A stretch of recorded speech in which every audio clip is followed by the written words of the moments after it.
Hey folks, it's Jeremy Kirkland. You're listening to Blammo.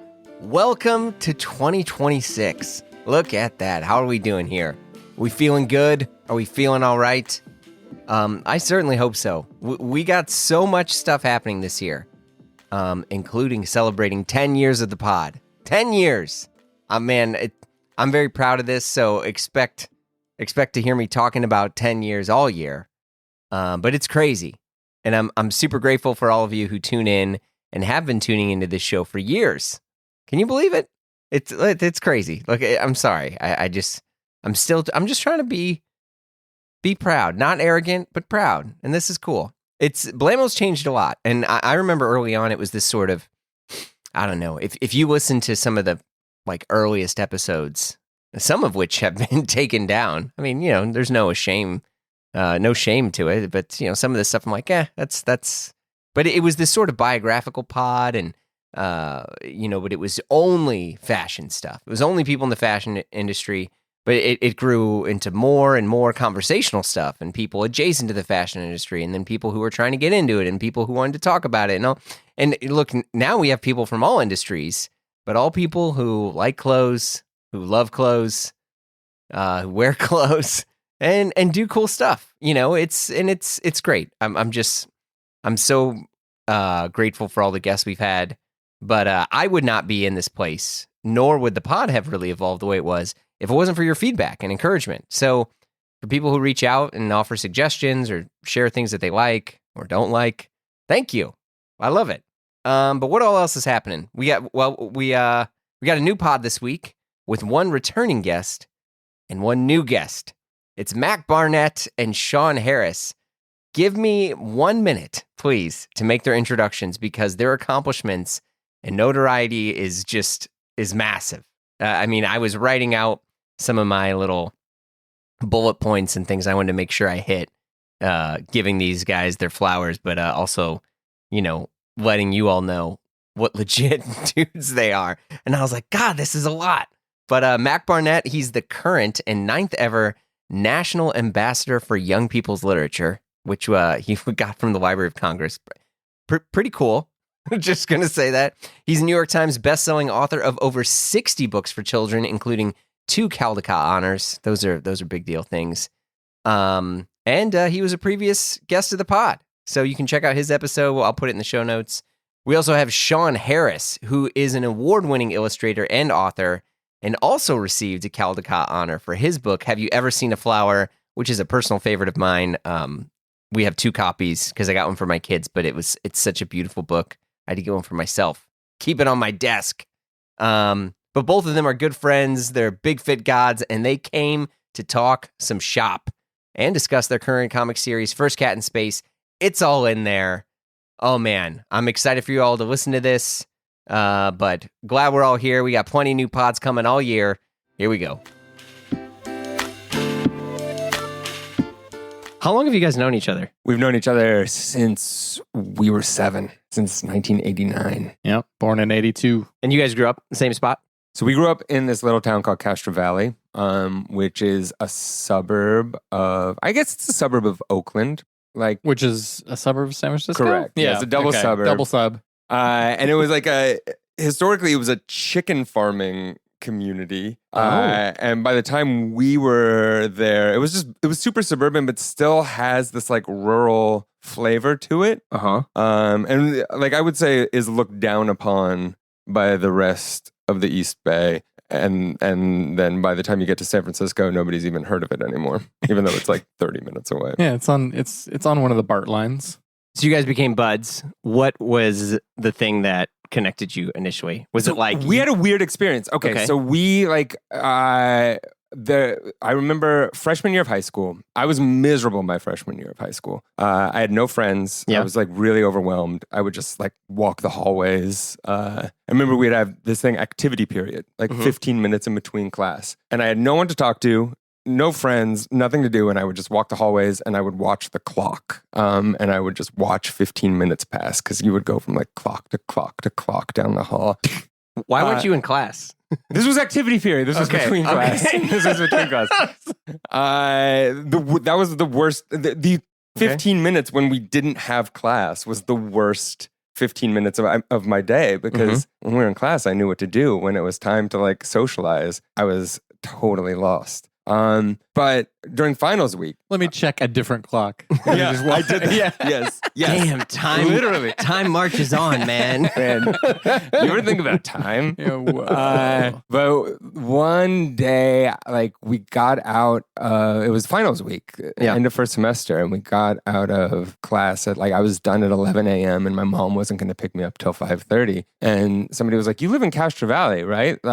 This guy Shawn lives in Castro Valley too. You should just get a ride home with him. And I remember like pointed to Shawn, and then Shawn had like craziest bell bottom, like plaid bell bottoms. Like I was just like, who A mini Discman. this guy? Yeah. Yeah. And he was like, you going to Castro Valley? Because it was like the wrong direction to turn when you got on the freeway from our high school. If you turned toward Oakland, like that was the right direction. And then there were a few of us who turned right toward Castro Valley. What a hierarchy you're showing here. Our high school was all about hierarchy. Okay. It was brutal. It was very John Hughes. But yeah, he gave me a ride home and we became like best friends really quickly. Just to fully paint the picture, my mom gave him a ride home. Okay, because you said he gave me a ride home. I was what was on the stereo? Yeah. I mean, for all the Bay Area, Lisa Alice. Loeb. Yeah. Alice, which was our Lisa Loeb heavy radio station. But then we found out, like, it was always embarrassing in high school because we were so close. We actually won senior superlatives. We won best friends, which neither of us wanted to win. We didn't want to win that. We were going for like either handsomest or funniest. Yeah. And we got best friends. Yeah. Well, that seems more than a participation award. We think more than a participation award, less than handsomest. I didn't win shit for my high school thing. They were just like, oh, Jeremy? Yeah. Oh, Jeremy. Yeah. Oh, yeah. Okay. There you go. But okay. So, but then we found out, like very late in life, 5 years ago, that we have actually known each other since we were 7. My mom found all these old pictures of us on the same soccer team, and in all the pictures, we've got like our arms around each other. We're sharing orange slices for snack. Like we were actually friends before we knew we were friends. Whoa. Yeah. Yeah. Whoa. Yeah. That's kind of with the other people you've worked with too. It feels like a lot of this is like entourage in real life. Like you guys just like collab with all your friends. I mean, it's nice. Yeah. And that's not actually the way that children's books normally work. So normally if you see a picture book that has a different author and illustrator, the author and the illustrator haven't talked while making that book. We're not supposed to talk to each other. Wait. Yeah. Are you serious? Yeah. Yeah. Why is that? I mean, one reason they'll tell you is that they don't want the authors to control the process, to say like, draw the main character so that she looks like my daughter. Like, no, this isn't what the weather is that day. But also it's a way for the publisher to sort of maintain control, because if the author and the illustrator are on the same page, like that's what goes. So they split us up. This is a big job of editors, is like pairing the right author with the right illustrator. And if we come prepackaged, then it takes away a lot of what the house offers to the joke's on them, because it sounds like you guys were prepackaged for this series. I mean, I think that editors know, like, if Shawn and I are working together, you're not gonna you can't separate guys who've been friends since they were 7. Right. And so, but I think with like Shawn or a few like John Clausen or Christian Robinson, Carson Ellis, like these are people who I make books with, but they're also my close friends. And I think that like, but not since you were 7. Not my closest friends. Yeah, because then Shawn, you peace out and you are in a punk band. That's right. Making mixes with Mel and Colin. Yeah, it was my high school band. There was a song from which Punkorama was it? That was the exact amount of time between our houses. So we would always play F the You're World. better out without me, aren't you? Oh yeah. I'm writing this down. Refused? No. No, it wasn't Refused. That's a long song. Yeah. It was I don't care too much about anything anymore. Name the song. Yeah, we need to Shazam this. no difference between wrong and right. Do we take callers? Are we live? No. Okay. Track like 18 from Punkorama 9 or something like that. Yeah, it was the exact distance between our houses. I think it was actually Punkorama 4. Yeah, anyway, I think it's an early. So you were ripping? We were big punk rock fans in high school, and I kind of I stayed stunted while Mac went to college. I got on the road and with my punk band. Yeah. In the 15 passenger with the in the U-Haul. 15 passenger, we signed to Epitaph Records, and we did that whole thing for about 10 years. Yeah. And then, but you are always an artist, right? I mean, this, because I feel like a lot of times too, when people talk to other people who are artists or illustrators or, whatever medium the artist is using, a lot of times people be like, oh, you just all of a sudden turn it on. I always feel like the difference is like you actually start to try to make a living from it, but it's not like, one day you just decided to learn how to draw. Yeah. No, I'd been drawing from the beginning. I had a spare year before college because I didn't get into the one place that I wanted to go, which is called Cal Arts in Southern California. I wanted to be an animator. Okay. So I had a spare year, and as fates fell, that was when my band happened to take off. But I had no aspirations of actually being a professional band guy. Yeah, just kind of happened. But yeah, artists we just kind of go where the people want you. Yeah. And do what they want you to do a little bit until you figure out where your place is in the world, I think. I did do sketches for Mac's very first book. What was your first book, Mac? It's called Billy Twitters and His Blue Whale Problem. It's a picture book. Yeah. Okay. Yeah. It's about a kid who gets a blue whale as a pet, but it's a punishment and it ruins his life. God, that's so heavy. It was heavy. It was a heavy book. And yeah, I think that, it goes back to what we were just saying. You think that if you're writing a picture book, when you sell it to the publishers, like you come with pictures. And so that's what we did. But they don't want that. They want the author and illustrator separate. And so. Yeah, I don't think anyone that's not in the industry knows that. Yeah, no, it's true. When people write their first picture book, they often are like, and my best friend can draw, so, he'll do all the pictures. And I'm always like, they're not going to let you do that. Dang. Take it from us. Take it from me. Yeah. Well, then what led to First Cat? Because we'll jump into that. Because I'll say this to kind of kick us off. So, I was familiar with your work. I was also familiar with Shawn's work separately. The Have You Seen Flower? And I mean, it's all beautiful, both of you guys fit in this sort of box, if you had to be put in one, of art and, I would say, art, illustration, words, music, all this stuff that are for kids, but I don't think kids are the primary, or kids may be the primary audience, but like kids aren't the only audience. I'm totally right. crashing as I'm trying to explain this, but it's accessible at tons of different ages and different parts of your life and different times in your life, whether you're reading or consuming any of this stuff, and grief and joy in whatever that is, there's an aspect there that exists in all of the stuff you guys do where I can connect with. And I say this as a person who I've read your books dozens upon dozens of times to my kids. I've read them privately on my own. Because at one point I was like, look, I can't just read 3 chapters and then wait. I'm going to bring it to bed. I read all, so I read them all. They're very, very, very, very good. You're going to bed at 8 p.m., kid? Come on.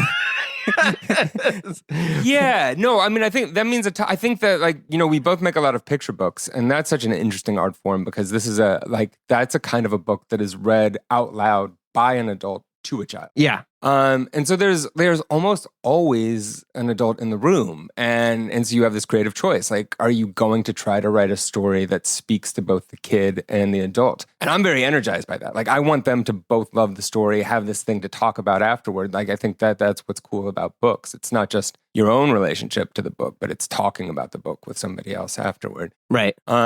Yeah. So that has so much to do with how I approach picture book making. And then I think because of that, even when I'm writing novels or graphic novels for kids, which tend or more often are read by a kid independently, still, like, I want to think it's funny. And because there's jokes that go over kids' heads. Yeah, I think that's right, but not all kids' heads. No. And I think that I remember as a kid, both the pride of like getting a joke that nobody else in my class got. Like there's like when I tell a joke at an assembly and only one kid in the room laughs, I love that because I'm like, that kid feels so cool right now. And also like one of the biggest motivators to like learn how to be funny or just like to learn a reference is to not get a joke. When you're a kid and you hear somebody make a joke and you're like, I recognize that as a joke, but I don't know why it's funny. At least for me, like I was like, that's gonna send me to the library more than anything else. I just want a joke. Yeah. I mean, because I think a lot of your guys' stuff for me, I always reference Animaniacs because it was a show that I watched with my parents, but I also watch as an adult now independently, and it still holds up, and I think there's something there. And I say this because if you are a listener, a lot of times if you have kids and you read a kid's book, it's pretty empty. Yeah. Where, and it might be something where it's like, go find the object in your room that starts with the letter C. Let's find C and cheer. And there's like, it's almost forcing you to learn in this like more traditional way versus, I don't know, like maybe like this Montessori way where it's like, you're just going to explore and you're going to learn about a world. And in these characters, you're not going to learn about what empathy is, but you're going to understand it. You know what I mean? I think that's right. It's like, what you're coming down to is like, are books for kids only a teaching tool? Is the only thing we do with kids is teach them? Or is it possible to make real art for kids? Have like an emotional experience with a story, with an artwork, and to trust that like on some level, even though you can't say like, well, the moral of this story is always say please and thank you, or always share with your friends. We know that because on the last page, the dog who's the main character says, well, I'm so glad I learned to share with my friends. Yeah. Like, I think like, yeah, we should always be kind to each other. We should always share, but this is axiomatic. We need to agree on this before I can even tell you a story. Kids already know they should be nice to each other. And so I want to say like, yeah, we all know that we should always be nice to each other. Now, once upon a time, there was a witch who lived in the woods, right? And then if you're leaning forward, it's because we're supposed to be nice, but this witch is not nice. Right. And that to me is what stories do. Of course, you can use a story to teach kids to say thank you, but to me, that's like driving a jumbo jet to the grocery store and not ever leaving the ground. Yeah, it'll get you there. It's not what the thing is built for. It can do a whole other thing. Yeah. And so, I mean, when you guys first started to work together, is that something that was, hey, let's make sure we do this? Or was that just assumed at the get-go? I don't think either of us are interested in teaching kids stuff. Right? Yeah. I think people confuse all the time a story having a point of view, which I think is very important and an attractive attribute of a good story, and a story having a message or a moral. Mm-hmm. And I think, kids are people. Can you identify an age that you grew out of wanting people to tell you how to do things and what to do? And like, people don't generally really like that, and kids are people, why do we think like, well, until they're 10, they love morals? Like, I don't think they do, I think they like a good story and they like a point of view. When our artists have a worldview, we love it. And we don't necessarily have to agree with it. Sometimes we do. Sometimes it becomes part of our personality. But sometimes it being different from our personality, we recognize and can empathize with or base ourselves on being not quite that, but respecting it. But it's just a different way of talking to people, I think. Yeah. Who are the people that were authors or creators or whatever in your day that now, like, it's a huge honor to be mentioned alongside them? The guy who made me want to start writing picture books is an author, John Sheska, who wrote The Stinky Cheese Man. Yeah. Really cool, crazy art. It was like very Picasso. Lane Smith did the art. The design is out of control. And Lane's wife, Molly, designed all those books. Like, they just look like nothing else. They sound like nothing else. I didn't read those books when I was a kid. I read them in college. I worked at a summer camp, and I would read The Stinky Cheese Man to my campers. And like, if you haven't read these books, they're these wild, metafictional, like super experimental, really smart books. And I was always in charge of 4-year-olds at the summer camp. I was like, I get these jokes, but maybe these 4-year-olds are like the pictures. They were laughing at the most complicated, sophisticated jokes about the text. And I realized like this book was written so clearly and generously that it was teaching you the references you needed to know as it was making the joke. Kids don't have the same experience that we have, right? They don't have this like wealth of references to draw on, but they are capable of really complex thought. So if you teach them the reference, you can make a pretty complex joke. And I'd never seen anything like that before. And I was like, man, if this book were written for adults, it would come out with a university press, have like this tiny coterie of fans. But instead, like here was this book that was one of the best-selling, most loved books, picture books of all time. And that's because its audience was kids who were going to read much more experimental, bold, literary fiction than adults do. Yeah. Well, what about you, Shawn? First one that comes to mind is Calvin and Hobbes. Bill Watterson? Bill Watterson, yeah. Hell yeah. Man, I mean, that's a perfect example of like, you know, I didn't get that the main characters were named after philosophers when I was 8. You know, like I didn't even know that until now. And like, yeah, you know, when they're like barreling down the hill in the wagon, talking about like theories on life and death and existence, like. Yeah. I loved it. And now reading it as an adult, I'm like so proud of like little 8-year-old me who was like, I loved it. I can't remember if I loved it for those reasons or like the hijinks when the tiger tackles Calvin when he comes home from school. There's just like so many reasons to love it. I feel like I love it as much as an adult as I did when I was a kid. And I'm just like so pleased with my young self that I recognized what I still recognize as being good art. Yeah, I reread some. I mean, this is not the same, but I reread some Garfield comics the other day. Oh man, I was like, dude, there's some good stuff in here. I love Garfield. It holds up. Garfield was big for me. It really holds up. I know. I mean, there's a lot of great stuff in there. I mean, because I think, especially from reading your guys' stuff with the kids, I was like, man, I really like graphic novels. Yeah. Like, I like adult comics, you know, whatever you want to say. And it's not just like, oh, go and reading like Invincible or you know, or The Watchmen. Yeah, or The Watchmen or whatever, something like that. But there's just reading a book that way it's just so enjoyable. Like, and it's not like, oh, I get to see pictures, but there's just something else about it. And I think this is also because what you guys have done and how you tell the story of your characters, it's more than just you drew it by hand and there's some funny Lord of the Rings references and there's this like great, you know, Odyssey that they go on. But you guys also did this like TV show style thing that happened in COVID. I'm just curious if you guys can share a little bit about that, because that was earth-shattering. Yeah. We started doing this in March of 2020. That's where like the first Cat in Space, the series that we write together, where we first did it, but it wasn't a book. It was a live cartoon. And so live cartoons are like, we invented this art form. You did? Of the live cartoon. Let's trademark that. Trademark it. Yeah. And but yeah, it just came out of, so I remember I was visiting some schools in Central California. A big part of being an author is often you spend a lot of time in elementary schools, like reading out loud to kids. So I'd spend a week reading to kids in Central California. Like we knew something called COVID was coming. And then I drove back home and like on this Sunday, they were like, school is canceled next week across the country. Yeah. I was just thinking about all these kids who like just had their schedules just obliterated. Yeah. And so I was like, you know what? I posted on Instagram, like, I am going to read a picture book out loud every day at noon. And I'll just do that until this is over and you're back in school. It'll be a couple weeks. Could this last? Yeah. I was like, I got 30 books. This couldn't go more than 30 days. Oh, we're done. Yeah. And it did.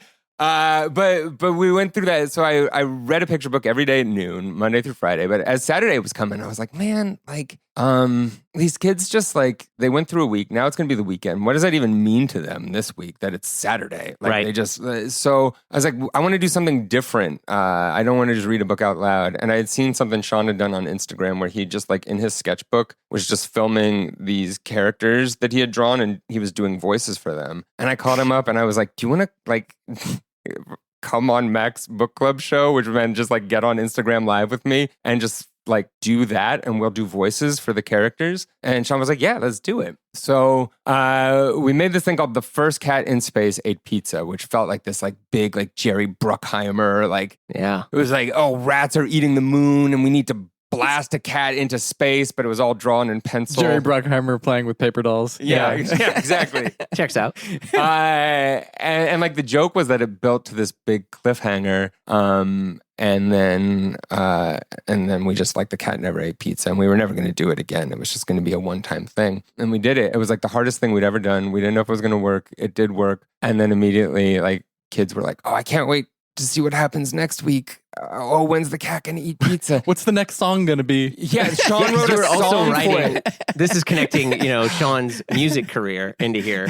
It was so wild. Like, in the middle, Shawn was like, like, just hold on, I got a song. I was like, what are you talking about? And then it was time to go. And Why did you write a song? yeah, why did you write a song? Why did we do anything in COVID? We were like, I'm going to learn to knit. I'm learning Japanese. It was just So we did 12 episodes of this thing, and we wrote 12 songs for it. And every Saturday morning we would just make a new episode. And so I would write a script every week. Shawn would make like 20, 30, sometimes 50 drawings. And then we would hop on Zoom. I would turn my camera off. Shawn would turn his camera around, and he would have his entire house, like, it would be this racetrack filled with these drawings, and he would go along and film and move these things, and we would do voices and sing songs and play sound effects live, and like tens of thousands of kids would watch every week from around the world to see what was going to happen next. And and that's how we wrote the first. Okay, wait a second. Look, sometimes I gotta hit that pause button in here to tell you something. As you know, I've been collecting watches for 15 plus years now, even more than I've been doing this podcast. I got Mickey Mouse watches, I got Snoopy, I even got some heavy hitters in there, including my prize Seikos. And you're like, Jeremy, I know, but I'm always nervous about buying watches. It's kind of weird out there on the internet. Well, that's why your boy uses Bezel. Bezel is an incredible, trusted marketplace to find and buy your next dream watch, or even that new daily driver. They even have their own auctions, all backed and vetted by their incredible team of authenticators and experts. By the way, they're real people. It's not some tacky AI. That's super easy. You can contact their concierge team and say, hey, I'm looking for this or I'm looking for that, and they'll find it for you. And next thing you know, you'll receive that perfect watch. You can rest easy knowing it's authentic, correct, and now in the perfect spot on your wrist. So if you're looking for a new Speedmaster, Datejust, or you just want something fun and weird, visit getbezel.com and find your next watch at getbezel.com. Wait, what? Oh, you already did this? Oh, you just want to make sure that your new toy now stays safe. Look, I get it, because now Bezel offers insurance for your collection, even if you didn't purchase from them. So find it, buy it, or bid on your next watch at getbezel.com and insure it while you're at it at getbezel.com.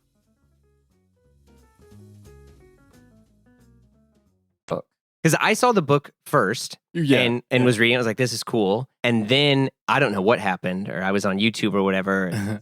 And I saw the live videos, or the Instagram live videos, because you archive those, and I'll put a link in the show notes where you can go and you can watch these. But I was like, oh, this is what they're working on. I was like, this is insane. Because, and I say this too, where if a lot of people don't have an understanding and true respect for, I think, the stuff you guys do, because it's so multifaceted. There's so many different ways to connect to it. There's no age that it's made for. It's made for everything. But then you guys had these like little video series, and they're really funny, but also the style was like, I don't know, it in a way, it kind of reminded me of like South Park and some stuff, because there was like cutouts that are moving, and obviously it wasn't the content of early South Park, but but that was that first South Park, right, where they were just moving paper cutouts, and it was on a VHS that just got passed around. Exactly. Right? And it was so good. And I think especially at that time, in which it felt like 90% of the stuff that my kids were consuming was this like 3D animation that looked like it was made when I used to watch Reboot, So it was just like really bad, just trashy afterthought, like fodder. And you see this and you're like, oh, this is what like good stuff can look like, but it wasn't this crazy over the top. Reboot looked like a Circuit City commercial. Reboot was absolute trash. And it's funny because I will rewatch kids' cartoons sometimes of like, what did I watch when I was a kid? And I watch it and I'm like, that does not hold up. Yeah. Like it does not hold, like the reboot is just so bad. Whatever. But Wild. We all watched it because we thought it was the future, man. it was because it was 3D animation, I man. know. It was 3D. But what you guys were doing was obviously not. It was paper and was holding an iPhone. Technically 3D. Well, It was paper hold over, with an iPhone. Yeah, you did have 3D cutouts. You had transparencies. And you had sometimes things that my moved hand around. would get in the frame when I was moving the paper around. So, breaking the fourth wall there. Well, and I told, we were talking about that earlier today, Yeah. where it's like, I think especially now with people's kind of, like, there's already a backlash of AI. Yeah.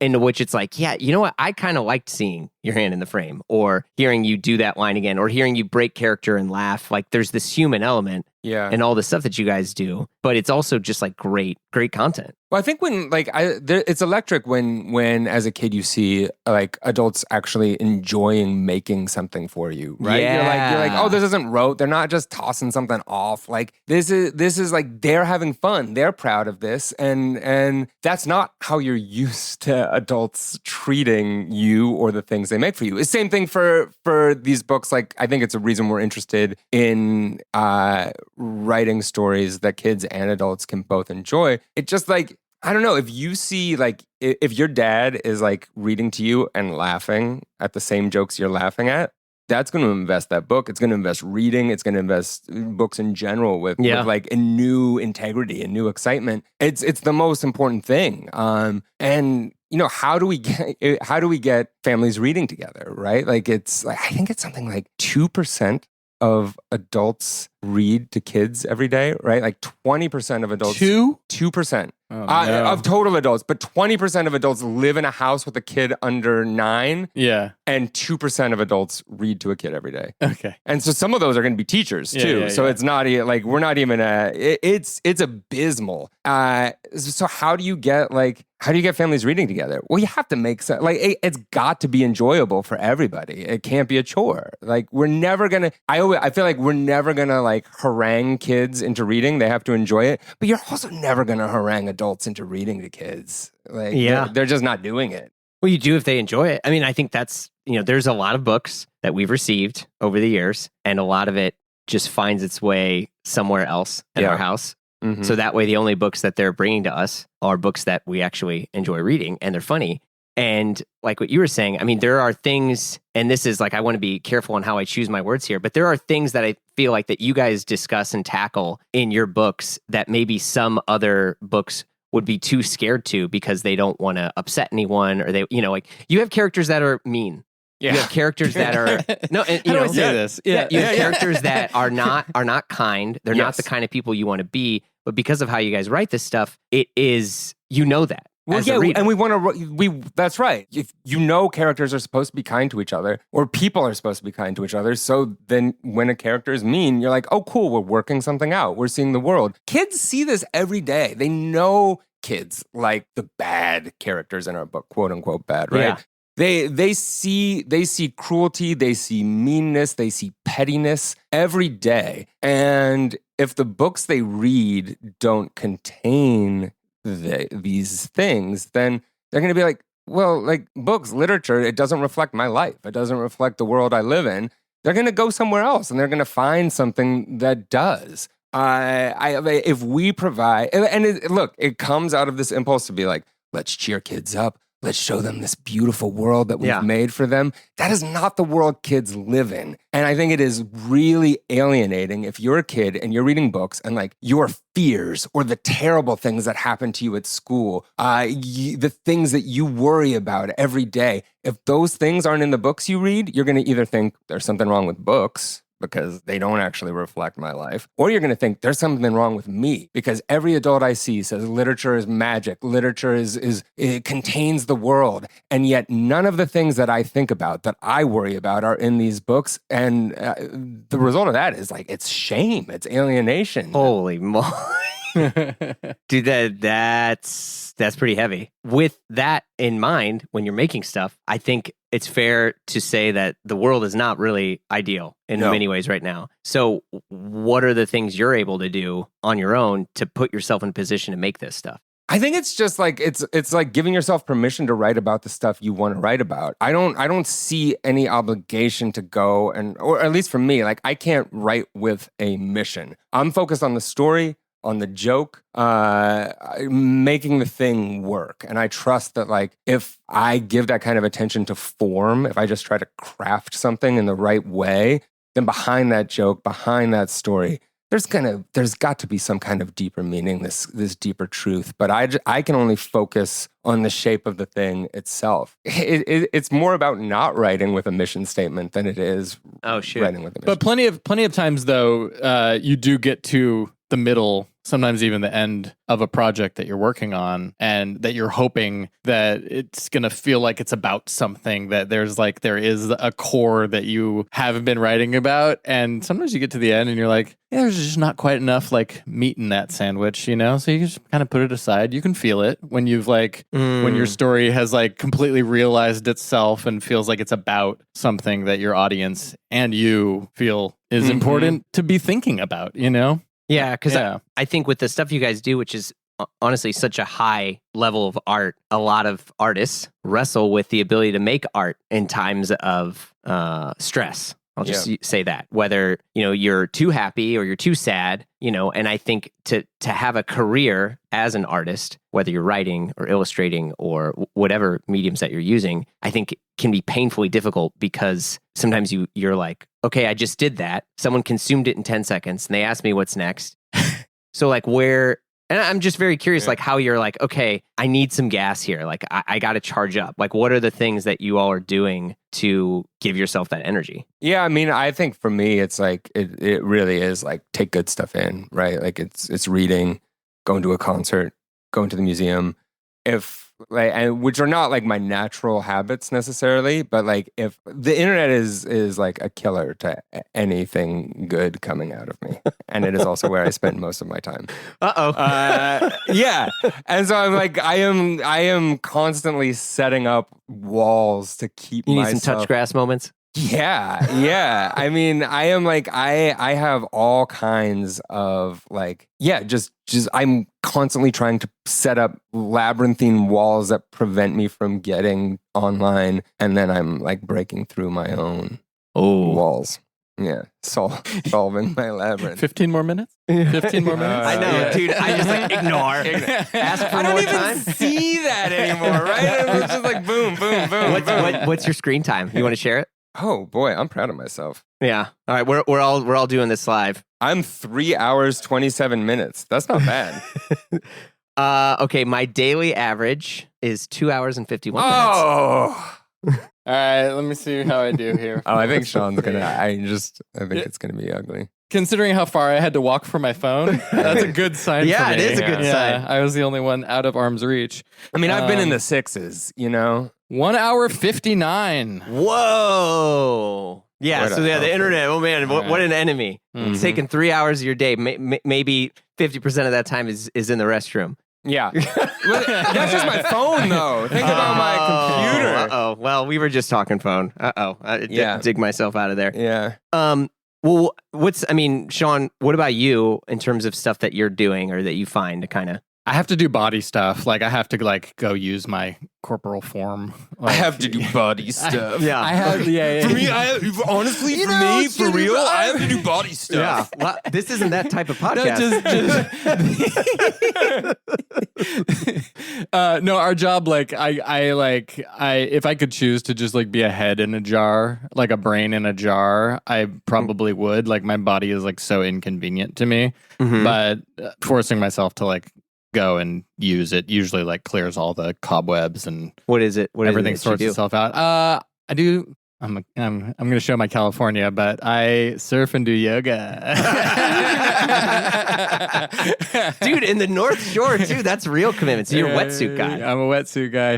Head to toe, boots and gloves, and a helm. Whoa! Wait, you surf in a helmet? Not a hard one, like a hood, a hood, yeah, hood. Like kind of a cowl. Oh. Yeah, sort of a Batman situation. Okay, sort of a Batman situation. And you're doing yoga, so you're like getting jacked, right? So you're getting flexible, and then you're doing all the endurance swimming stuff. Yeah, so I can sit in my chair for the other 13 hours in the day. Yeah. Damn. Yeah.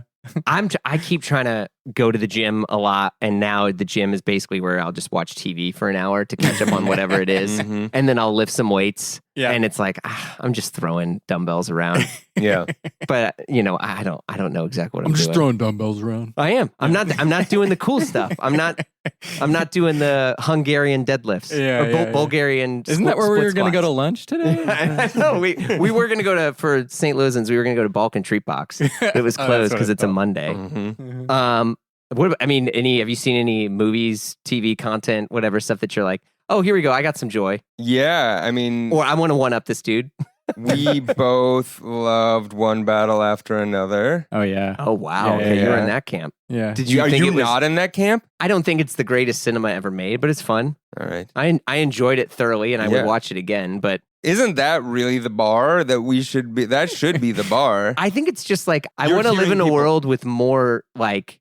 It doesn't have to be the best nor the worst thing you've ever experienced. Right. I feel like everyone, like, to give an opinion now, it has to be very strong on either side. Yeah. Where it's like, that was fun. I liked it. Like, that's it? It didn't change your life? No, but it was great. And I liked it. Like, you ready to get lunch? Yeah, okay. But it's just like, no, I'm going to give you my new thesis. It's like everyone, because of social media, we have to be this evangelist of the things that we like and don't like. Right.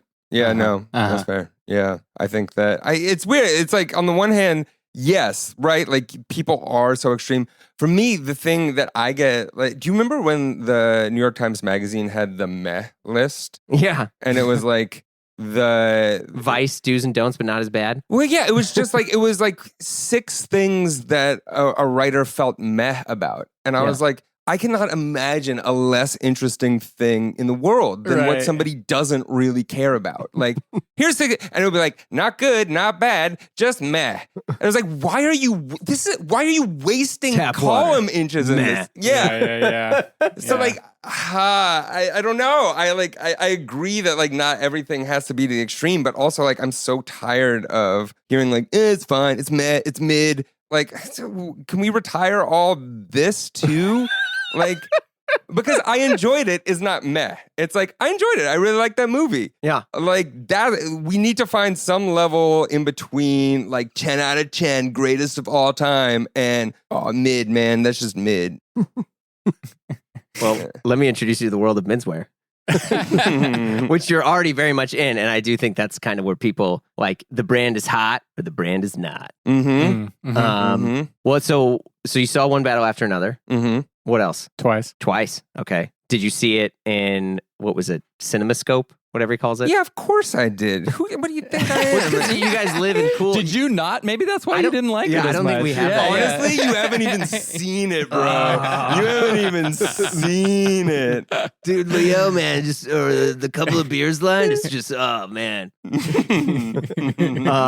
Okay, what else? Oh man, we normally get out to see movies on tour, but we haven't been able to this time. I feel like that's the only thing I've seen. There's a great theater in Oakland called the Grand Lake Theater. And that is where I will just go see movies by myself. But we've just been traveling so much and in deadline mode that I think that's the only thing I've been out to see. I go to the movies a lot when I'm back home. You go to the movies I a lot. do. This guy. All right, Shawn, take the wheel. Shawn, take the wheel. Why am I talking? That's okay. I have the monthly. I have like the subscription, so I'm losing money if I don't go once a week to the Alamo in San Francisco. Yeah, This is the Draft House guy right here. The Draft House dude. Honestly, for me, it's either just like I got to use my body or I got to get down to the Alamo Draft House. It's actually something that we want to add. Something we want to add to the First Cat Live show that we're doing right now is movie style trivia before in the pre-lap before we come on stage. Yeah. We want the like genius. Yeah, really like 90s style fonts. But what movies have you been seeing, Shawn? Answer the question. I really like Weapons also. Okay. Yeah, did you catch that one? Yeah, so I'll give my wife flowers here because the older I've gotten, the less interested I'm in any type of movie where like people are hurt. And being scared. Yeah. It's not even so much being scared, it's being hurt. Yeah, okay. Like I love Yeah, scary. you're a dad now. That'll kind of take it out of you. I know. Like, Yeah, I love yeah, scary yeah. movies, but I don't like gory movies. Like, a Yeah. friend of mine is like, he has, what is that streaming service that's Someone got really hurt in Weapons. Yeah, a few people. A few people did, yes. But my wife was like, look, I watched it. It's excellent. I have a few other friends who are all movie people, and they're like, it's excellent. It's excellent. You need to watch it. And people are like, look, you can get past this. And my wife was like, look, I can fast forward the parts. And I'm like, look, I can handle it. It's just, I'm going to turn on, Sinbad and The Simpsons before I'm going to turn this on. But I recognize I am limiting myself to a part of the art world that could be enriching. I watched it. I was thoroughly impressed. I was shocked at a couple scenes, but it's beautiful. And I think the fact that it was made by one of the founders of the Whitest Kids You Know, like, connecting that back to all those other things. I mean, it gave me a lot of excitement for like film and the film industry, of that there can still be great stories like that on budgets that are not crazy. But I thought it was really funny without being a comedy too. Like, it was like, the timing was really, really well done. Was it the Josh Brolin's, line when he's awoken from a slumber, which is not a spoiler in any way, but they're very like, oh yeah, of course you would say something like that. That is what the human response would be. Yeah. Okay, so you saw Weapons. Yeah. Tunes. But you don't hesitate to spoil the few small beers line. Just notice. Instagram. We're protecting Josh Brolin's epic one-liner. Instagram spoiled a few small beers. That's so true. And every I did see the meme before I saw the movie. I was so bummed. I was so bummed. Yeah. Because it did ruin the moment. It did. Because it also made the line feel like it was aimed at the meme. Yes. Boys, you got to get your time down to 1:59 because I did not see that one before the movie. Mr. Yoga. Mr. Yoga over there. Yeah, Mr. Yoga. I'm over here doom scrolling on my phone. It is. And so homie's true. over here catching waves. No, and it's the same thing. And it's the same thing too. Like, I saw the meme, and it's just like when I was a kid, I was like, somebody just told a joke that I don't understand, and so you reverse engineer it, right? And then you just know the moment's coming. Yeah. I don't know how I can. It's very difficult, I feel like, to keep up with the onslaught of media and new media. And I got Letterboxd. I pay attention to a couple things, and that's about it. But I still find myself like digging deep into Criterion. I was at a friend of mine's house, and we watched Stagecoach, which is like the Western from, I don't know. Stagecoach is great. I think it's from like the 30s. Yeah. It's the black and white. Yeah, it's the first movie with like really showing that John Wayne was going to be a leading man, but he is not a leading man in the film. But it's I'm waiting for that to hit the Alamo. just saying, add that to your movie pass. Yeah, it'll be a midnight showing at some point. Yeah, of course. Yeah, but it's and it also ties back because we were talking about Waiting for Guffman. The music in Stagecoach is almost identical to the music that they're using in Waiting for Guffman's Blaine, Missouri. Yeah. So for all you Chris Guest heads who want to connect the dots, there's your 6 degrees of Mac Barnett here. Can I give another Criterion rec for when it comes on? Please. Yeah. Topsy Turvy. Oh yeah. Do you know this movie? No. What year? I gotta write this down. Oh boy. Well, it's I'm gonna guess like What do you think? 2003. Okay, I'm gonna guess 98. Okay. Whoa, that's quite the delta there. Yeah, what's gonna be? Let's see. Topsy Turvy is a 1999. All right, guys, I put my phone back in my jacket pocket So on the hanger over there. I won. Mike Lee, $20 million budget, came out in December 15th of 1999. Yeah, it's about Gilbert and Sullivan and trying to put on the Mikado and like get out of a career hole. And it's just about like a creative partnership trying to put on a piece of theater. It is so funny. And it rolls onto Criterion every so often. Creative partnerships, as in, do you guys look at that and you guys look at you two and you say, oh, shucks? This one is about one. It's like a really unhealthy creative partnership that is falling apart. They're sort of bound to each other by a bit of a cautionary tale. It's a cautionary tale. Yeah. It's a cautionary tale. Yeah, I like Shawn and I are much healthier than that. We do fight. We fight a lot, but What's we the always last thing you have fought as over? friends. We're We don't pretty- fight over the work. We fight over dumb stuff. Yeah. What was the last thing we fought over? This is last tour. We haven't had our like big argument. We like every tour we have a huge argument. Do it. I'm gonna. Well, like okay, so the first huge one we had was in line for TSA. and this was over the band Chromeo and whether Chromeo was a good band or not. And I was yes, Chromeo is a good band. I love Chromeo. Dave won, friend of the pod. Dave won. See, I said don't do this. Yep. Shawn comes out hard, like not just like anti-Chromeo, but like mystified about why I'm talking about like Dave, keep listening. Keep listening. Please. It's going to get better, but not great. For you, not for me. Yeah. Well, yeah. And we were just like, it was like 20 minutes getting really vocal in a long TSA line. And then it became clear what was going on, which was Shawn thought that Chromeo was Flow Rida. As a fellow musician, Shawn, where's your...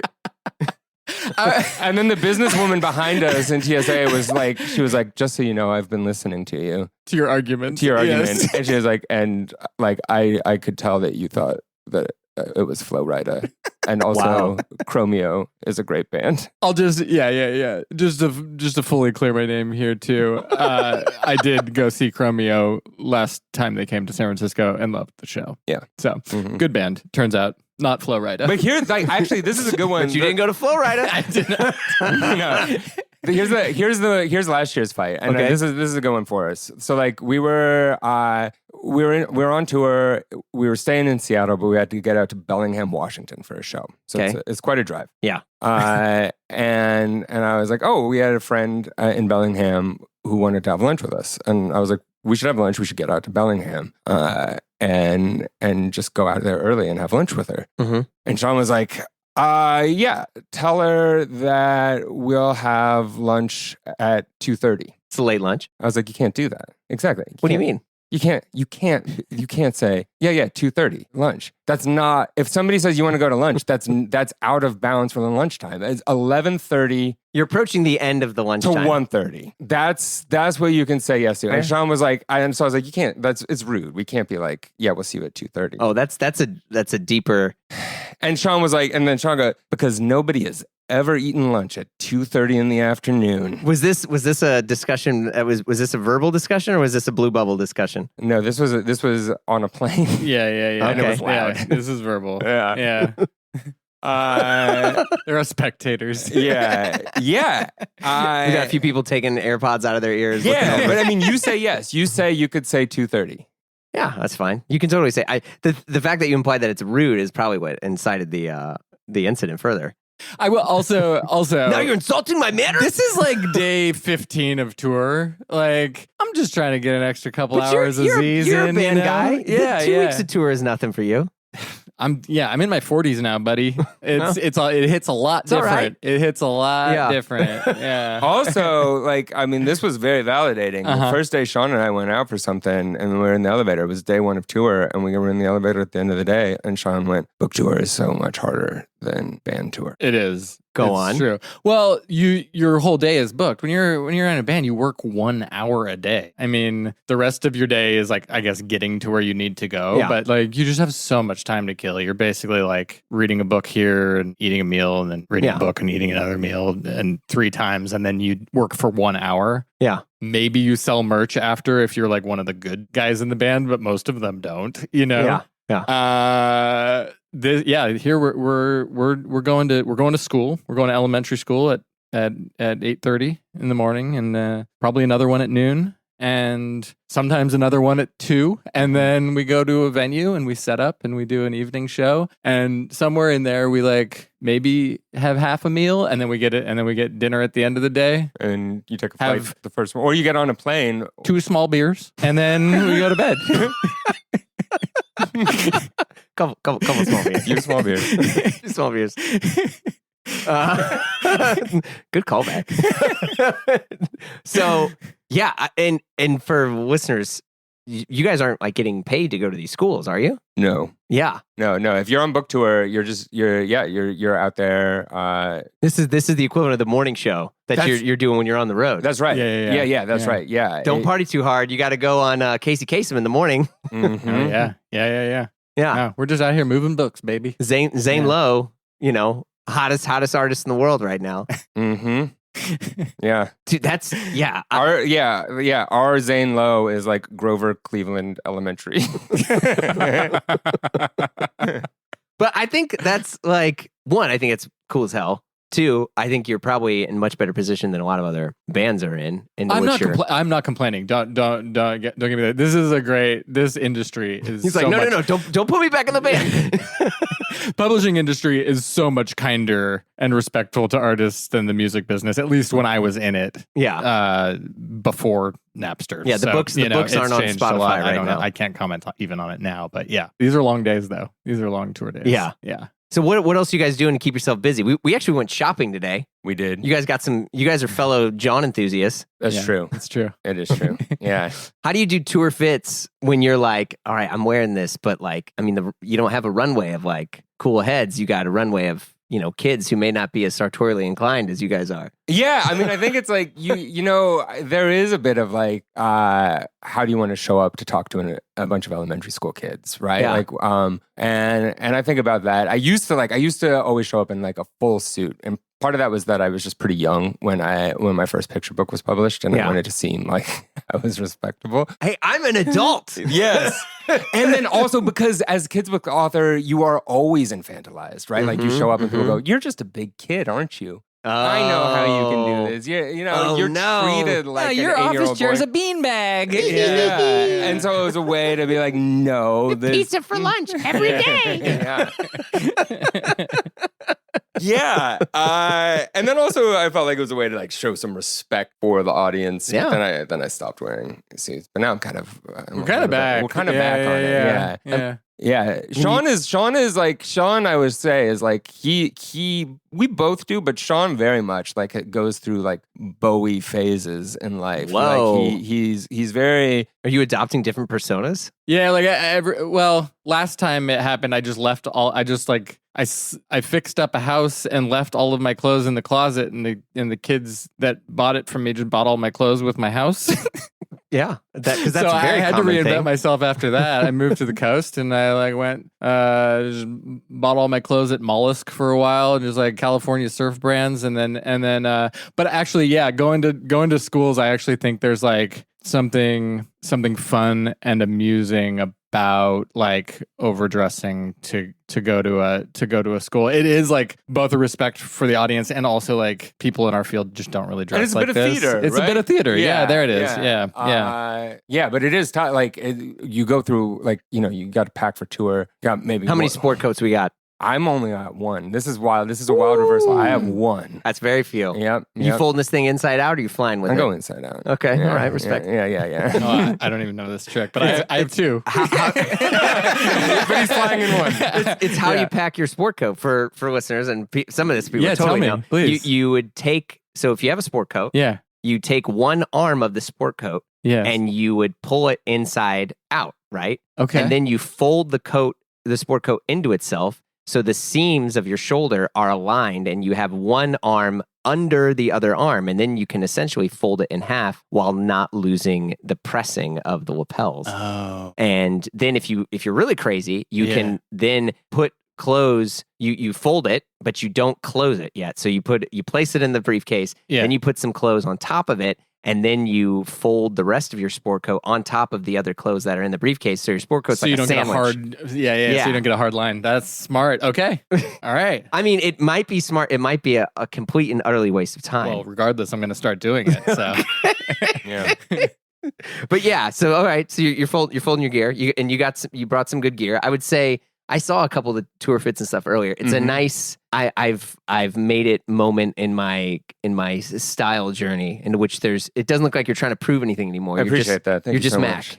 Yeah. No, I kind of do feel that way. It's hard. Yeah, it is hard. It takes 25 years to do it. It does. Right? You got to buy a lot of bad clothes, but there's no way around it. You and have then to it's get wild into when it. like That's what some they don't stuff, tell you. Yeah. Yeah. It's wild when stuff comes back in like old. Like so, like famously in high school, like I had a pair, like the only pair of pants that I felt like fit me the right way in I high can school. tell you what they are. Go ahead. Yeah, they were like some white polos, chinos. Yeah, some big white pants. Yeah. Yeah. Yeah. And they're like, I was like, these fit me the right way. I love these pants. Yeah. I will tell you, my peers did not agree. But I was devoted That's to why you these were wandering pants. the halls, just counting those clocks. 100%. Me and my I big just white bought pants. those pants. I just this bought those year. pants again. I just bought those pants again. From I where? made fun From of you for Noah. those pants. Okay. Uh, What pants? I walked in and I was like, these are the pants again. They even had like there's sort of like a woven herringbone into them, and I was like, Oh yeah, herringbone twill. yeah, They're and I sick. was like, those were. There's like the slight high school silk pants. lining. Do you have Is those that- in is yours? that- is the that's the line herringbone pants? Yeah, twill. yeah. It makes it look a little silky. I was Yeah. like, this is it. This Yeah. is it. And I put them on again, and you know what? This time, Nobody's laughing. no, who's laughing now? Yeah, let's Probably see. somebody. Yeah. Probably somebody. Every listener. Yeah. Probably somebody who's in 6th grade. Yeah. Yeah, that's right. Yeah, once again. The same kid. Yeah. Then they're actually still in 6th grade. Yeah. They're always there. Mm-hmm. Mm-hmm. Yeah. Well, it's funny you said that because I feel like now, and I talk about this with some other friends where it's like, oh man, I have this bit of an existential crisis with my clothing in the sense that I've never been happier wearing what I'm wearing, but I feel like I'm kind of done in my sort of sartorial journey Mm-hmm. because I'm not like, I'm okay to just wear, you know what? I'm probably going to wear old Brooks shirts Mm-hmm. and a sport coat Mhm. and some jeans, and that's it. And I'm not really doing anything edgy. I'm not tying my tie in some bizarre way. I'm not the guy that all of a sudden is taking a tie and wearing it as a It's belt. a belt. You know? like Like it's over, and I'm okay with that because you know this is how I'm going to dress. But like I have peaked, and I'm enjoying a view from the top. yeah, it feels like that. Do you think you think this is it though? Like, I mean, For me, yeah, it's over. I feel that way too, and I don't know if that's true, but I do feel that way. And I'm like, I try to remember, did I feel this way the other times? And I think the answer is no. No. Like yeah. That's the weird thing, and like I talked to actually talked to Derek Guy about this before. It's like, oh, it's just boring style Mhm. where it's like this is great, and you can live in this world, and you can be completely happy. Like Bruce Boyer, who's like he was the menswear writer, and I talked to him about this stuff where I'm like, Bruce, I'm like, do you feel like your style is boring? And he's like, no. He's like, it's the time of my life because I don't have to think so much. He's like, now I'm just getting dressed. And all my choices are the right ones. He's like, I don't need to also like, there's not a bunch of things where it's like, once I buy this, I'm okay. Yeah. It's like once, I'm still buying stuff, but Yeah. it's all things that are adding to versus redefining. So like, are there elements, like, do you like little mementos, little flourishes that come from like previous, more adventurous times in your style mode? Like, is there like a previous era that will show up in this as a little element? Yeah, there's like a couple like higher fashion stuff where it's like, oh, I have this like I don't know whether these it's like a really good fitting sweatshirt and it's a dark shadow sweatshirt. It's like a Rick Owens sweatshirt. And Rick Owens, I feel like that's a brand that if you're gonna wear it, you kind of got to wear it head to toe. Mhm. But this, if you just it's like it's a black sweatshirt and it looks like a little bit shorter and the neck's a little bit looser and that's it. But like I can wear that and it assimilated into everything else. Yeah. So like there's things like that I'll find and I'll put on. But also a lot of the other stuff I got rid of. Right. Or I just buy really good vintage. What's your all right, closet situation? Okay, go. Do you have stuff in storage, or do you is everything available? Everything at hand? Everything's available. I have, because I live in a home in suburbia, I have our closet in the bedroom. Yep. And then I have a closet in my office. What's the closet split with your wife in terms of space? 90-10. Yeah. She doesn't care, which is Yeah. fine. But she, it needs to be 50-50 because it's just the way I should be very respectful. But she's like, you're just, you're moving over into my zone. Yeah. I'm in her zone, man. Yes. I'm sorry. But yeah, and then I got everything else downstairs. In like Tupperwares or hanging? Oh, hanging. Okay. It's all, they're all coats. Okay. What we're talking yeah, about yeah. is just extra coats. Yeah. Mm-hmm. Extra coats, extra jeans. I had some stuff in Tupperware. I have like. I'm like, Tupperware. why- now you got me saying Tupperware. Tupperware. Yeah, they're in Rubbermaid containers. Rubbermaid. Sorry. Yeah. The big Tupperware. Yeah, the big. It's yeah, next to an old sandwich. Whoa, weird. You have your stuff in Tupperware. I Yeah. don't know. But yeah, I don't know. But more and more stuff like that I'm wearing is stuff that I've owned for a significant amount of time. That is also true for me too. It's this weird thing. So like my first sort of like early 20-year-old suit time. Like there are things from that I'm putting on again, and I just feel I'm like, oh, now this feels right to wear and comfortable in a way that it didn't necessarily at the time. When I look at like pictures of myself, I'm like, oh, like it's the same shirt, but now I feel happy wearing it. It's true. And I say this stuff to a lot of other people because there was a guy hit me up and he's like, hey, what are some brands that you think I should buy? I was like, oh, I would buy this, and that. And he's like, I bought it, but and he sent me a picture of him wearing it. And he's like, I don't feel like I look any better. And this wasn't that like it wasn't tailored for him. I think it was just the fact that like, I was like, well, if you removed your head from this situation and you saw the fit, you'd be like, that's how I want to look. Yeah. At the end of the day, you're just not happy with yourself. Right.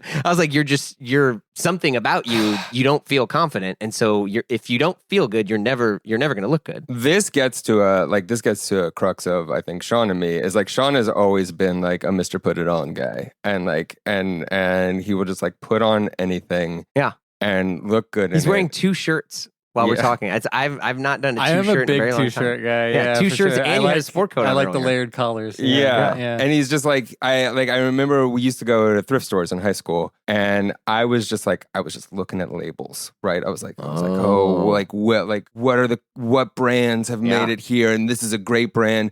And Shawn didn't care at all. He would just put stuff on, and he'd be like, "Does it look cool or not?" And I'd be like, "You can't buy that. That's like a Mervyn's sweater." And he's like, "I don't care. Like, why do you care?" And I mean, of course, Shawn was right. This is Pringle of Scotland, man. What are you doing? Yeah.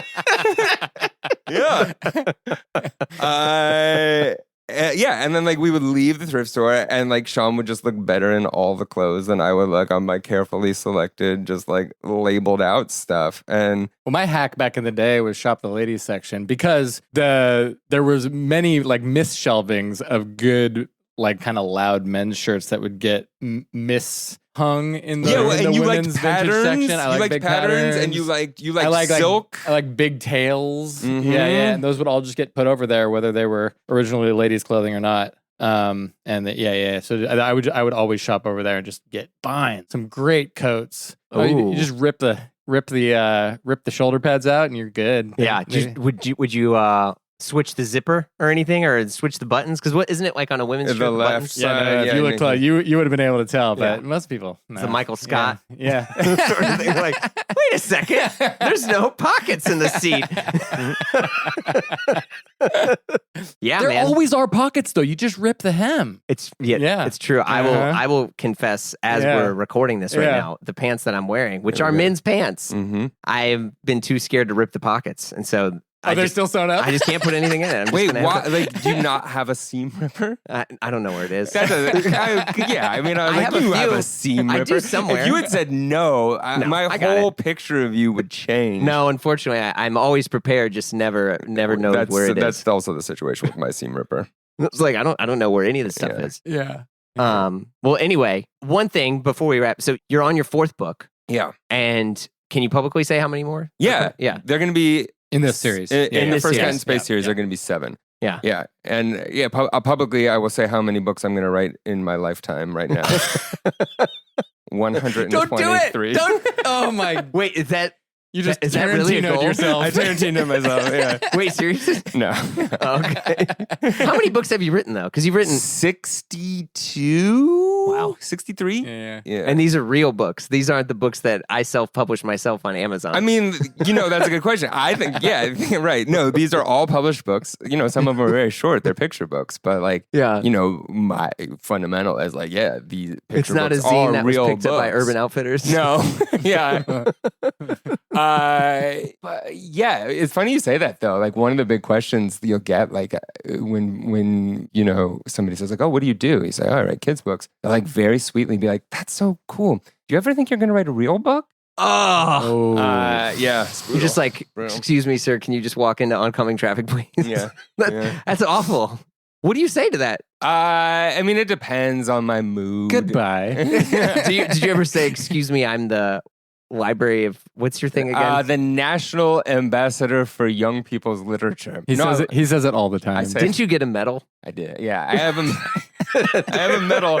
I have a medal on a red, white, and blue ribbon that I am contractually required to wear when doing public events as the ambassador. We have to identify oneself. I get it. That's right. But just Checks know, out. like, if you ever just like, my nightmare is that somebody's going to see a picture of me wearing Look at this Mac wearing his medal. medal. This guy loves his medal. Man. Yeah. But yeah, they gave me a medal. That's cool. Yeah. Is it? Yeah. You're like, that's cool. That's cool. Add it to the stack. Stack. Well, gents, thank you so much for this. Shawn, do you have another book coming out separate from First Cat? My next one is also with Mac. It's a picture book that comes out in the spring called The Future Book. You guys teased this, Yeah. and I'm excited. Yeah, it's a book. I think it's actually a breakthrough because It's a breakthrough. it's a breakthrough Yeah. for literature, not just for us as creators. This is a but huge deal. for literature, because every book in existence was written in the past, right? Whoa. This book is the first book ever that was written in the future. You're right. Yeah. Yeah.